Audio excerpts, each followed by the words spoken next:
Welcome back to Taco's Truck. I am your commissioner, David Molly. Yes, sir. Yes, sir. Co-host Joe Stevenson. Glad to be here. Excited to be back on for season 2. Yep, season 2021. We obviously didn't do anything before the season, so this is the first episode, obviously. And let's get right down to it. Let's hit it. Let's hit it. Week Already one have week overviews. one. Yeah, week one overviews. Here we go. I'll start it out. I'll be doing my division. We got Spitting Straight Facts, won 144.7 against Cockshore Foreshore, 113.2. Myself, I was carried by Jalen Hurts with a 34.2 and Joe Mixon with a 25 and Tyler Lockett with a 26. As you can see, Matt's team did pretty decent, played okay, but he did have an injury to Mostert. He had that season-ending knee injury, so that was a huge blow for Matt. Not that I think Mostert would have made a difference, but it would have definitely been closer. So I had a good week and came out on top. For sure, man. I just had a couple quick notes on that one. I just said, Spitting Straight Facts, put the shoes to our defending champ Cocksure for sure this week. He's playing that potato with legs for a quarterback, and for some odd reason, he was expecting Mostert to make it past the pregame warmups. So, that really has me questioning Matt and how he ever won this league in the first place. But yeah, dude, hurt definitely a smashing for week one. Yeah, I've got some matchups here on our side. I'll start off with my matchup as well. Tubert 2.0 ended up crushing draft day ballers by 21 points. Kyler Murray accounted for 5 total touchdowns, and CeeDee Lamb benefited from Michael Gallup's absence late in the game. The ballers, our running backs, they missed the bust of the game this week. I think they got awarded 6.1 points just for making it on the respected rosters. But and then the mighty ship known as the Bucs defense was sunk offshore of Florida by Dak Prescott this week. Dak lit him up for 400 plus yards and 3 touchdowns. So I got a nice -3 out of that defense. So it was a total of 3.1 points, running backs and defense this week. Not good. And Brandon's team really played well. Again, almost most of his guys meeting projection, except for Mike Evans. But yeah, for sure. Yeah, I'm not gonna lie there. I hate to say it, but I really do like Brandon's team. That's a stout lineup. Yeah. Excuse me. It's Brandon does have to feel good beating you because it's always hard beating a Mahomes and Hill stack. But for sure, they lit it up too. That's about it. I will say one thing though. I was surprised that not that it would have mattered. I'm surprised you played Kevin Coleman over Philip Lindsay. Yep. And my thought process there, of course, was because Tevin Coleman was supposed to be week 1 starter. Right, obviously the Jets were going to struggle. And I actually, after seeing what they did with Houston, dude, they let Ingram have 26 rushes. Yeah. And Philip Lindsay had like 8. It was pretty lopsided, but he did get a touchdown. All 3 running backs got a touchdown in Houston. So right. All right. We'll move on to my division, going back and forth here. We got Salty Trader. That's Tom winning 117.4 against Squashing Nuts Bum. That's a trash name. 105.1. Tom squeaked out a win here. His team played mediocre, except for Chubb, who had 22.1. Really, the biggest downfall, quite honestly, is that fucking Packers team. Aaron Jones, man, with a 4.2. I mean, if he would have scored, basically his projection. Yeah. Normal. Close. A little bit more than that, obviously, but he, Clinton would have won there. So it's unfortunate, but that's the game we play. Yep, indeed. I put some notes down. I put Salty Trader eke past Squashing Nuts Bum. Same thing. Just got past him. Luckily for Chubb and Bass, they both overshot their projections because the rest of his team was mediocre this week, but it was enough. Yep. And a few of us have a few of us have started group therapy session for negative point defense and how to remedy this. So Bum Nut or Nuts Bum, welcome to the club. Me and you and somebody else all had negative defensive points this week. Yeah, that's rough. Yeah. Next one I've got is OBJ Zipper Fairies. He had a strong performance and ended up beating Joe's Kryptonite by 15 this week. The lethal combo of Dak and Amari Cooper can be accredited for 72 of his 130 total points. Yeah, that's on the other side. Yeah, he did. That's a nice stack. On the other side, Harris had a rookie type outing with only 6 points versus a tough Bills D. And the snow fly zone was giving away free miles to Jameis Winston and his crew this week, allowing 5 passing touchdowns from the former Heisman Trophy winner. Yeah, it was not looking good. That one's rough. Yeah. I mean, not that it's the same stack as like I said before with Mahomes, and Hill, but when they're on Prescott, Cooper, that's gonna be nasty, boy. I don't think anyone saw that for week 1 against the Bucs defense, and I'm crediting a lot of that to being the Bucs are probably rusty coming off. I mean, everyone takes a while to warm up, but right. I wouldn't expect that every week, but it was a really good stack. Yeah, definitely. Moving on, Front Porch Diaries, Sean, 122.2, beating out Joe Flacco, my replacement, 117.1. Sean wins with putting up a 0. That's baby, we're back. Going back from last year. One of my favorite things was the fact that we can put up fucking zeros, and Sean can do it and win. Oh yeah. He had Hawkinson for 25.7 and Landry for 19.4. They balled out, and then Zeke and Ayuk was a struggle. Didn't even matter. Yeah, didn't make a difference. But quite honestly, once again, a Packer was the killer. Marshall would have won if Rodgers didn't get 1 fucking point. 1. That is nuts. Yeah, man. I got the exact same thing, bro. I said Front Porch Diaries over Joe Falco, my replacement. It was the closest matchup of the week. Only a 5-point spread. Oh, Falco. I said Flacco. Yeah, it's from that dumbass movie, but he thinks he's funny. But anyway, I just Hawkinson and Devonta Smith, man, he came up big for the Eagles first game in. I didn't see that happening. But that happened good for Sean. I mean, it was good for Sean. Those two guys really balled out. I said, but he could have easily been beaten this week if Aaron Rodgers just would have had 1 touchdown. Just 1 touchdown. So running, passing, anything would have been enough. Okay, so remember that you said that it could easily be beat, because I wasn't gonna bring this up, but I have a little stat for us. So all right, but we'll move on to your last one here. Okay, last matchup on Pocket Dogs. Best in Slot was victorious over Big Daddy by 18 points this week. Cooper Kupp had a monster of a game and already looks to have earned Matt Stafford's trust already. They have a good combo going. And Waller was targeted 19 times by Derek Tunnel Vision Carr. It resulted in double coverage or triple coverage. It didn't matter. That resulted in 26.5 points.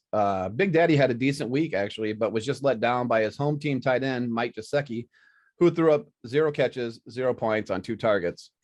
Devontae Adams, despite leading the Packers in receiving, only had 10 fantasy points this week after the Pack were dismantled by the Saints. Highlights of that game can be seen on World Star. Go ahead, Dave. Okay, so let me go back here real quick. I was just looking at some stuff the other day. I'll do this real quick because we're trying to keep this podcast down to a number. But so 2016, we're your 10-man league. What do you think the average points per game was in a 10-man? 115. 120. 118.1. Okay. So last year we were 12-man. What do you think our average points per game was? Well, I'm obviously going to say lower, but you're probably going to blow my mind here with some stat, but I'm going to still say 110, 112. 121.6. That's crazy. So that's crazy. Yeah. So more teams and a higher number. Yeah. With the thinner roster. That's right. That's crazy. So one thing I always brag about this league all the time. So that's one thing I would say. This league has definitely stepped it up, because fantasy points wise, most of the players are still scoring relatively the same points. We've been doing the same scoring format. We haven't changed anything. And then secondly, the reason I brought this up was because earlier Joe said he could have easily been beat Sean with 122.2. That's the average score, roughly. That's you nuts. know, give or take. Yeah. So yeah, that should get you 500. You yeah, know, I mean, so you know what I mean? Like, yeah, maybe not easily beaten. Yeah, that's true. Yeah. So that's a good point. I just want to throw that out there. Fun stat. I love it. You know, but all right, moving on. Excuse me. You got that segment, Joe? Yeah, we got a new segment for you guys this year called Busted and Bussin'. It's just basically where we're going to take some players that played for our lineups, hopefully, and some of them that really didn't perform well, and some of them that were just straight bussin'. I'll get us started. I've got some busted. Mike Evans, he was projected 15 points and ended up getting 5 this week. He finished with 3 catches for 24 yards on 6 targets in an offense where Brady threw for 379 yards against that Cowboys squishy secondary. So I know he was dealing with some injuries, but definitely low outage for Mike Evans. I got busted. I'll just go through mine real quick, Dave, and we can bounce back and forth to yours. Yep. No, I got some good. bussins. Same game. Amari Cooper was bussin'. He had 13 catches on 16 targets for 139 and 2 touchdowns. Sticking with Mark's team, busted. Derrick Henry had 17 carries for 58 yards. That's a 3.4 yards per carry average against the Cardinals D.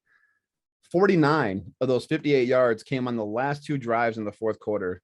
Not a good outing for the recent 2,000-yard rusher. Last year, the Cardinals were the 11th worst rushing defense, allowing 2,008 yards.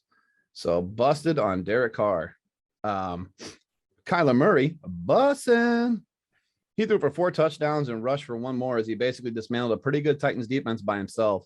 I have a feeling his yardage would have been even higher if it wasn't for the great field position supplied by that nasty Cards defense. They were forcing turnovers and getting it like midfield most of the game. So busting on Kyler Murray. For busted, that bad man, Aaron Rodgers. His stat line was worse than Sean Marner's hairline. He had a 15 to 28 for 133, 0 touchdowns and 2 picks. He was averaging 4.8 yards per completion, and his QB rating was 36.8. Even though it was garbage time, Jay Love came in and went 5 for 7 for 68 yards with 9.7 average and a QB rating of 102. But I'm sure he's just knocking up the rust. So, you know, I expect Aaron Rodgers to be back. He's last year's MVP. It was just a fluke, but he is busted this week. And then for my last bussin', obviously, is Jameis Winston. He was back in the starting lineup and back to his old Heisman winning form. He was 14 to 20 for only 148, but 5 passing touchdowns.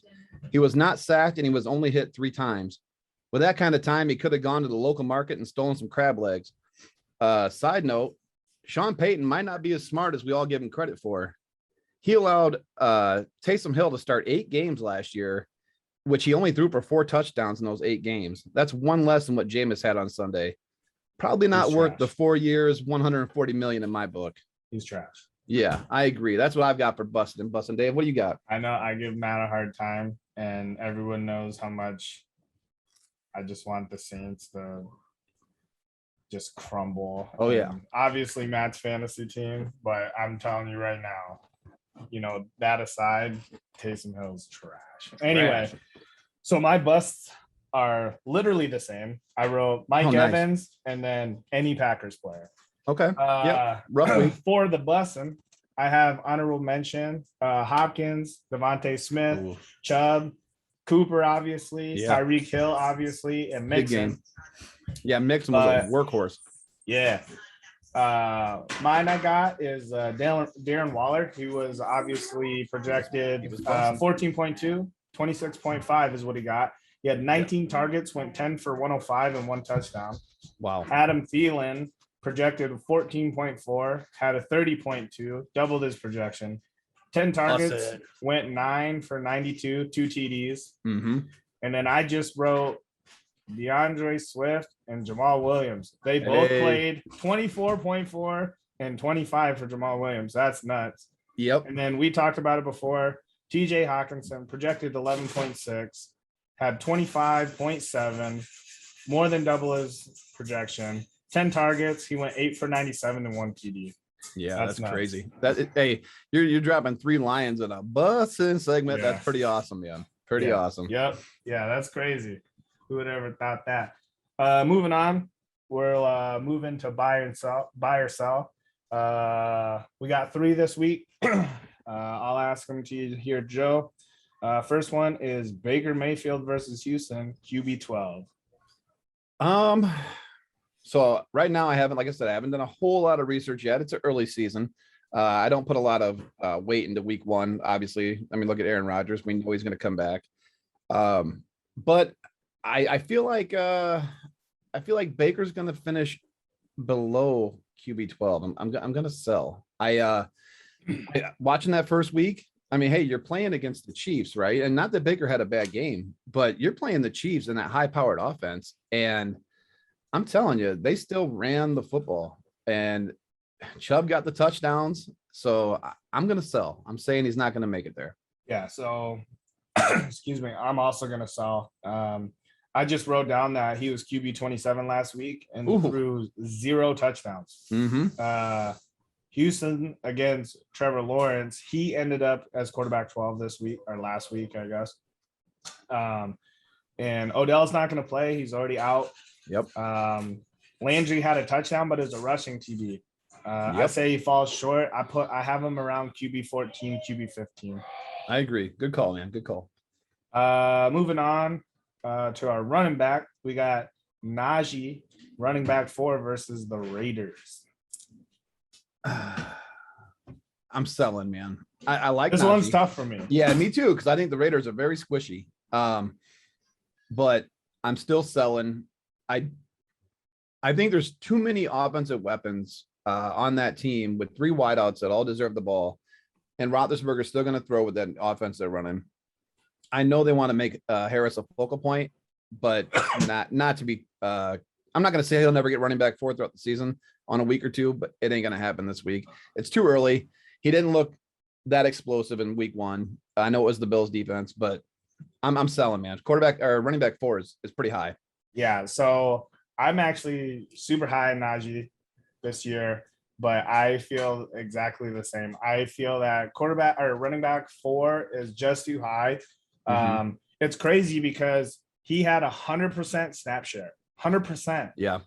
He had 9% target share for receiving. But here's the thing. So it's really close for me.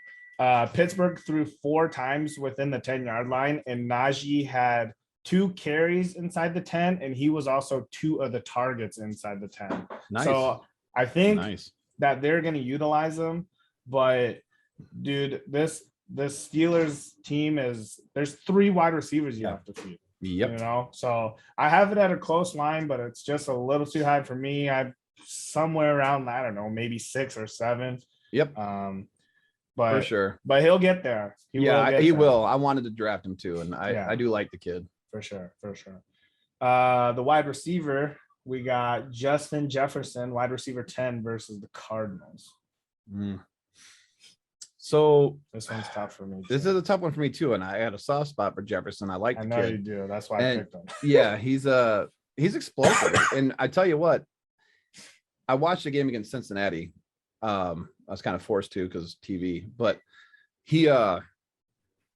Cousins looks for Jefferson on crossing routes all the time until they get down to like the 30, 20-yard line, that red zone tip. And he gets focalized on Thielen like all the time, man. I said, throw to Jefferson, he did not. He looked his way, I think, like twice that whole game for a touchdown. That was it.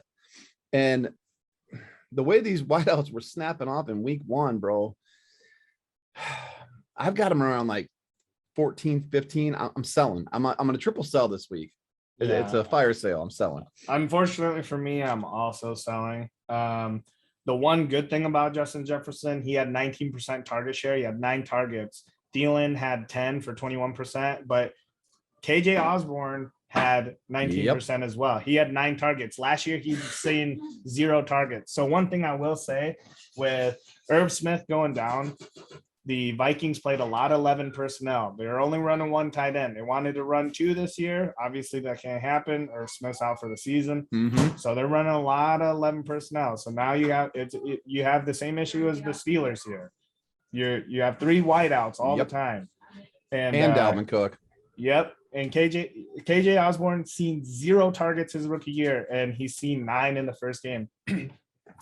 Another little tidbit I have that you brought up, Joe: 0 red zone targets. He had 0 red zone Yeah. targets. And last week, the Cardinals held AJ Brown to 4 for 49. And he Yep. did have 1 touchdown, and Julio Jones for 3 to 29. Yep, So that D's looking good too, and they're Yep. putting pressure on too. that's a sell for me, baby. Yep, me too. Before we move into future forecasts for week 2, positional points, just to break them down. Week 1 was wide receiver 1, wide receiver 2. Joe won that with 52 points. Everyone thought it was going to be Mark. I thought it was Mark. I was already congratulating him. I did too, man. He had 49 points. So, yep, for sure. And week 2, Joe had to correct me. I had this wrote down incorrect, but week 2 is kicker and tight end. And right now I'm trying to trade off my tight end. I might have a deal in progress. So nice. We'll Yeah, I put down some notes. I said, hey, it's week 2. It's tight end and kicker. It's not the most exciting combination out there until I started looking at everyone's lineup. And is it going to be Kelsey and Zerline? I mean, Zerline didn't have a huge week, but the guy's got a huge leg. It could be Kittle and Bass, who both outperformed for Trug last week. What about keep an eye out for Andrews and Bucker? It's a good little combo. But I'm still putting my money on Waller and Tucker this week. I mean, Tucker's a great kicker, and good. But there's some combos out there, boys, to keep an eye out on. But hopefully Joe just pulls it out with Pitts. I mean, he had like 8 points, so who knows? It's all about Higbeast, baby. Oh yeah, you got a good matchup too. I did like yours as well. Yep. All right. We'll move into week 2 here. I'll let you start off. All right. Joe. Yeah, I've got I wrote something about pretty much every matchup. We'll keep it quick, but I wrote let's just start day. We'll banter back and forth. I got Joe's Kryptonite over Draft Day Ballers. I don't like starting off 0-2, but I said until I get this running back situation figured out, I might be in for a long season. Tom Brady's hosting Atlanta, and a banged up Saquon visiting that Washington front 7 on a short week it's not good for me. So right now I've got Joe's Kryptonite over Draft Day Ballers. Yeah, so I have this also as a close match. It's that I concede either way. I am going to pick Drake. He's going to ride Robinson with an easy matchup, and Kelsey is going to, after the Waller thing, he's going to be able to do that against Baltimore. So for sure. Yeah. So moving on to my game here. I said that we're pretty equal in all areas. Relatively speaking, across the board. I think whoever's team has a huge blow up is going to win, like that one player. But I'm picking Sean to win because of Hawkinson and Allen. Oh, good call. Good, man. This is good. I wrote Front Porch Diaries over Spitting Straight Facts. Not by much. I'm not a fan of Jalen Hurts against the Niners. And I will say Dallas has fast linebackers to help contain Eckler and his bad hamstring this week. Hopefully they can at least lock him down a little bit. Side note for you, like I said, Mixon is a monster. And I said it since he's been in this league. The guy just needed his fair share of carries, and he's getting them. But for Sean, I've got Josh Allen, Antonio Brown, and Hawkinson. They should all have nice games this week, so I got him eking you out. Next one, I can get the next one here. I've got Big Daddy over OBJ Zipper Fairies. Don't expect the same performance out of Dak week in and week out. They will start to develop a run game eventually. Everyone knows they want to get Zeke rolling. They get their line back and full and healthy. They want to take some pressure off of Dak Prescott. They don't want him to throw 58 times for 400 yards every week. And Russell Wilson, he's cooking, man. He looked so good. And he only had like 250 yards, but he looked so good, 18 of 23. So Russ is doing his thing. And then Devontae Adams is playing the Lions. So that's going to be big. They're going to come back against Detroit, and they're going to look just like normal. And the Pats D is going against the Jets. So Big Daddy's got some nice little matchups there. Yeah, I got JR as well in this. So we're 3 of 3, the same. Yeah. All I wrote was Edwards-Helaire and Adams are gonna pop off this week. So excuse me. Moving on to the next match. Who's that? Brandon versus Kilo. I got Brandon winning. I think Murray's gonna snap off and McCaffrey's gonna continue dominating. Oh, nice. Yeah. So here we are, 4 for 4. I said Tubert 2.0, which by the way, your name sucks. I got him over best in slot this week. Murray is smoking hot, still from last year. The guy, you can't touch him right now. He has potential to be MVP in that scheme that they're running. So keep an eye on him all year. McCaffrey looks like he's back to normal. Had another monster week. Kilo has every player. If you looked at his lineup, every player is visiting except for his flex and his kicker. So that makes for some tough matchups to go somewhere else and play. I think Tuber's going to get him. So Brandon. Yeah. I'm going Brandon over Kilo. You're used to saying his name. I know. I do want to say something about McCaffrey. This is crazy. So last week, McCaffrey was running back number 1. Scored 0 touchdowns. Yep. In the last 32 weeks of fantasy football, there's only been one time a running back has got first and didn't have any touchdowns. That running back was Christian McCaffrey. So that's crazy. That is nuts. All right. Let's move on to, how about Salty Trader?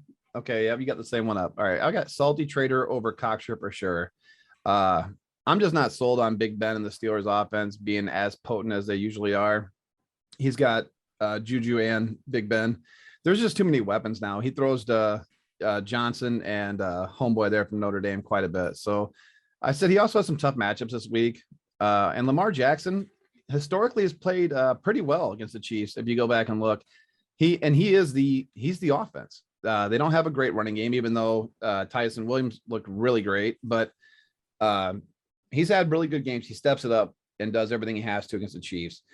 And then Kittle and Philly, or Kittle at Philly and Chubb against Houston, they should result in some pretty productive games for Truck this week. So I got him over Matt.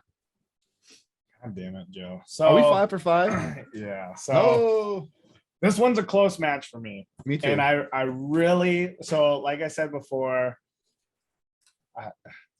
if Matt could go 0 and whatever how many do we do regular season? 14. Jesus, we're gonna do 14 now. Yeah. If Matt can go 0 and 14, that would make me happy. He knows that I want his team to fall apart. Everyone knows. I love them, but you know. But close match. I really, really like Matt's wide receivers and tight ends. Diggs, Godwin, Andrews. I really like that. But on the split side, Tom has Metcalf, Jones, Kittle. So for me, the difference was in the running backs. I think Tom having Chubb and Edmonds is the deciding factor between those two teams. I think they're very close, but I'm giving the slight win to Tom. Yep. Agreed. Take the last one away, Commish. What do you got? All right. I got Clint versus Marshall here. And this is my favorite matchup of the week. Oh my God. Go ahead. I think both teams, if you look quarterback, running back, wide receiver down, all 5 of them, they are just stout. They're stout. I'm giving the slight edge to Clint due to the fact that he has Jones and Swift. They're playing each other. The defenses are ass cheeks. He's going to win because of Jones and Swift. All right. So, hey, we are not 6 for 6. I have Joe Falco and my replacement over Squash and Nuts Bum. And I put this is going to be the closest matchup of the week. This one's super tight for me. It can go either way. But I love a lot of Clint's matchups. But the ones I didn't like were the Ravens against KC and Marshall having Dalvin Cook. And I do expect Rodgers to have 300 yards and 3 touchdowns this week in the bounce back game against Detroit. So I'm gonna give Marshall the slight nod in this one. So we do have a little difference. This will be awesome. Yeah. So this will that'll be the deciding factor between us. I also, when I originally first did it, I did have Marshall winning.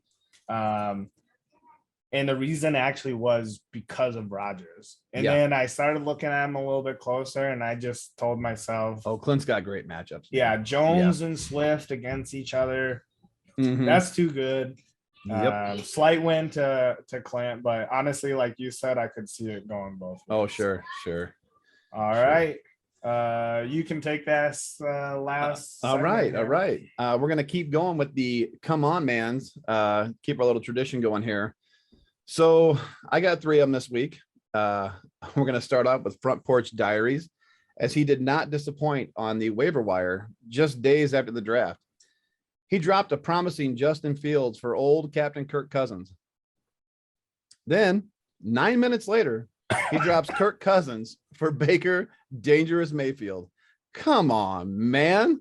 Just burning through the moves. Then I want to, my second one here is I want to start off by saying I love this league. I love the guys in this league. This is my favorite time of year.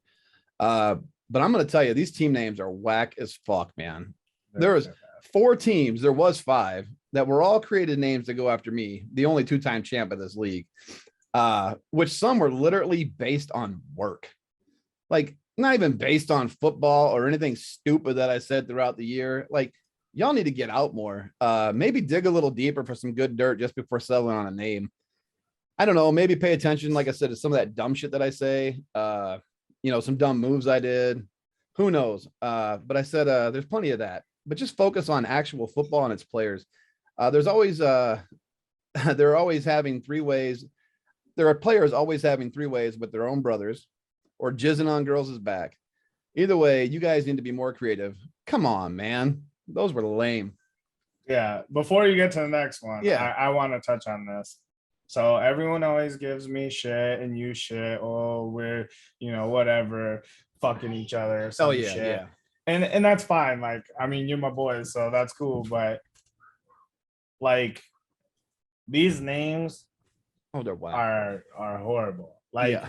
if Kilo has like one of the best names, well, JR is always up there. Oh yeah. Like, for me, I've always said, like, well, I don't want to say always because they're newer to the league, but JR and Mark, the names are so good. Oh yeah. I don't quite, and maybe I missed the zipper fairies with the I know OBJ. I'm a little lost on this one too, but I'm I'm sure lost there's a on good that story. one. Yeah. But I will say this. I don't want to sound egotistical, but I'm assuming, and Matt can correct me, I'm assuming Matt's name is about me being cocky. Everyone always says I'm a cocky asshole. Yep. And I'm Yep. assuming That's it's what I about me. thought too. If it's not about me, yeah. So I'm not the only one. If it's not about me, then I just even see more cocky asshole. But Yep. that I name thought is the same legendary. thing. Oh yeah. It's legendary if it's about me. I Yep. love it. I love it. But Yep. We could do a whole segment on some names because some of these guys need some work. Yeah. The ones about obviously- Joe, horrible. Squashing I mean- nuts bum. What does that even mean? What is going on here? This ain't finishing. I don't And care then- about squashing nuts.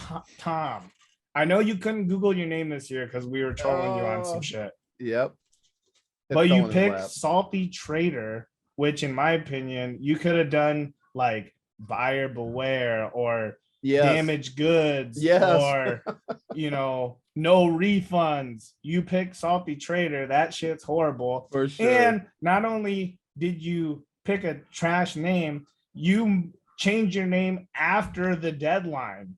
Like, you went Oh. into the season with your old name. Like, Shark. Yeah. that's Yeah. a rip. That's a rip. Definitely got some work to do there, boys. Yeah. I'm glad you all That's studied rough. more football, but maybe you need to study better names. All right, we'll hit this last one, and obviously everyone's going to know what this one's going to be, but let's just talk about trades for a minute. I know that some of us throw out trade offers, and we would like for the said recipient to respond in a timely manner, which it never happens. But not just to leave the trade line in limbo for weeks. I mean, we got guys that let them sit there for weeks and not even give you a response. But with that said, this should be a lesson learned to all of us in the Password is Taco League. Never, ever, ever leave a trade line in limbo. At least send the guy a text. Don't him a even call. offer a text Yeah. before texting him. Right. Like, if so there's someone I'm trying to trade with right now. We've been Sure. texting back and forth. Yep. I Hit him will up. not propose anything Yes, hit until him he's up. like, all right, we're good. Yes. You know what I mean? You got to have that contact. I mean, even if it takes blasting them on the league page, for everybody to see. But our buddy Mark, he left a trade out there for that old salty trader to pounce on once Gus Edwards blew out his knee. So he did the greasiest move, which I applaud, by the way. And he accepted that trade after they carried Gussie out on the stretcher. So this come on, man, goes out to the OBJ Zipper Fairies. Come on, man. You can't do that. You can't do that. That's rough. But yeah, to close it out, the season only 1 week deep has already been filled with some good stuff. Oh, it's great. It's great. You know, I feel obviously a little bit better because I won, but yeah, I looked at everyone's teams. I feel really good. Like when the draft happened, there were certain teams I looked at and I was like, yeah, that team is trash. Like they're struggling. Mhm. But even without the mixes, like the things that have happened and obviously the games, I feel like everyone's team's a lot closer than I originally had thought. Yeah. So Yeah, I like that. I like that. But I agree. it's super It's gonna fun be league. another competitive year for sure. Yeah, I agree. So Right now, I'm just hoping I at least make the playoffs. So we'll see how it goes. But yeah, no kidding. I looked at my division and I feel like Oh, man. there's some good ass teams. in I there, know so, everyone's getting better. yeah. So much better. But all right, boys, that's episode 1 for 2001 or 2001. 2001, goddamn. 2021. Yeah, 2021. Jesus. All right. I'm David Molly. Yep, co-host Joe Stevenson, guys. It was All fun right. being here. Yep, signing out. See All you, right, hey, boys. let's get that guest list going. guest list. Sign up. Yeah, we want them guests to sign up Oh, on our yeah, yeah, webpage. Yeah, yeah. Jesus Christ. Start signing up, boys. All right. See you. All right, peace.